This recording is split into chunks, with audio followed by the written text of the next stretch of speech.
and welcome to this video, which is all about food and how it has an impact on your mood.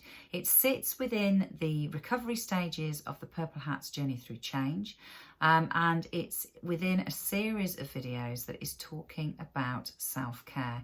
Here we've discussed the importance of mindfulness, the importance of a good night's sleep, and getting outside for some physical activity and exercise.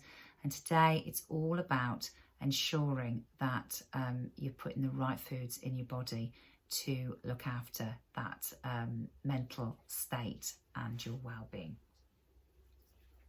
So the first thing I'd like to do is really talk to you about what a well-balanced diet is and the kind of things that you want to be considering when you're preparing a meal for yourself and your family.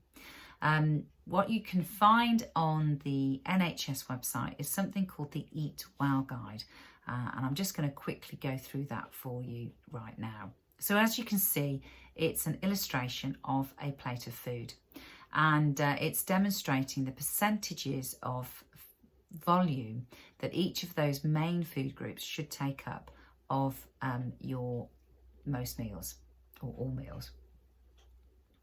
You'll see that the largest group is the fruit and vegetable group, and that takes up about 39% of your plate at every meal.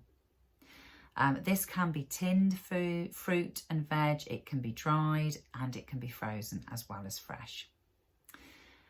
The carbohydrates element takes up about 37%, and it's represented by the orange part of the plate.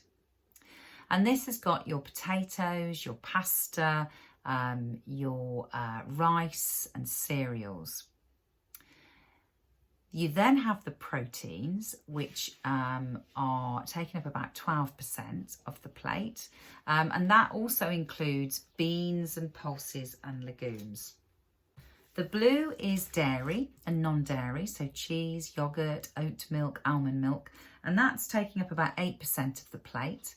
And then you will see a very tiny slither, which is your good fats, your olive oils and your sunflower oils and your spreads, and that takes up about 4%. What you will also see is there's a few images around the plate, and the two I want to draw your attention to the most is the saturated trans fats box, which has got all the cakes and the crisps in it. They've removed that from the plate. This has been updated in recent years, and it's now sitting outside of the plate because it's actually not required, and it doesn't give you any health benefits. But the other one is at the top right hand corner, which is your glass of water. Now this is representing fluids, and it can be of any sort of fluids, and that you should be having about 6 to 8 glasses of water a day, and that is also important for a well-balanced diet. A few other tips to be mindful of as you are checking out this part of the process is to think about your blood sugar levels, because if your blood sugar levels are low, this could represent a mood change. It could give you, you could be irritable, you could be quite depressed. So ensuring that your blood sugar level is at the same level all the time is quite important. So if you're eating slow release energy foods, that means that your blood sugar will stay at a good level all the time. Items such as pasta, rice, whole grain bread, cereals, that sort of thing, will make sure that your blood sugar levels stay at a good level.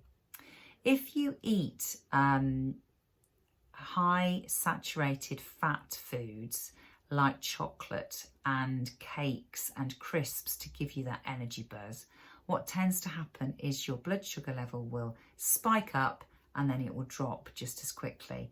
And that also can cause you to have mood swings. Another thing that can impact on your mood is being dehydrated. So make sure you drink enough water, because if you are dehydrated, it can make you feel sluggish, fatigued, and also confused and not able to focus.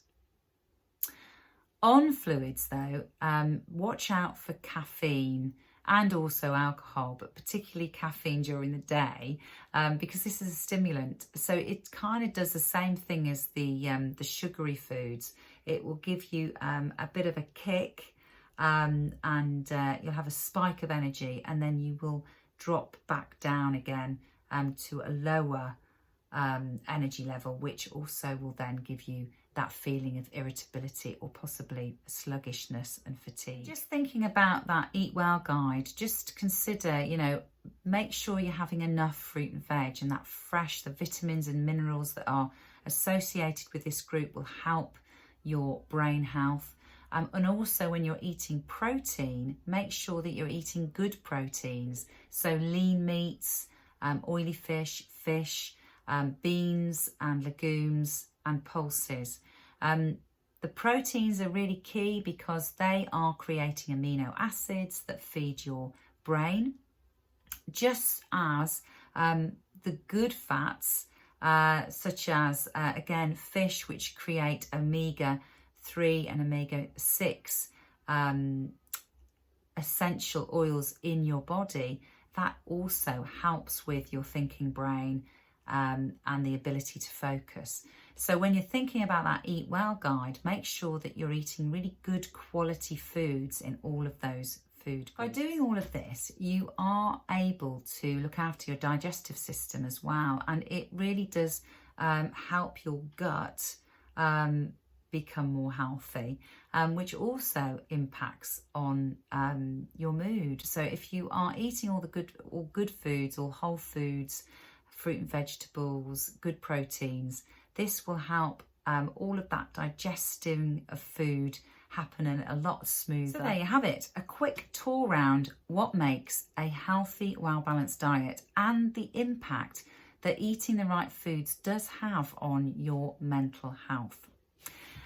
In the future, I will be sharing with you, probably on Facebook, some recipe and meal plan ideas that takes into consideration what we have discussed today. But for now, during this period of recovery, a really good thing to start to do is to have a food diary.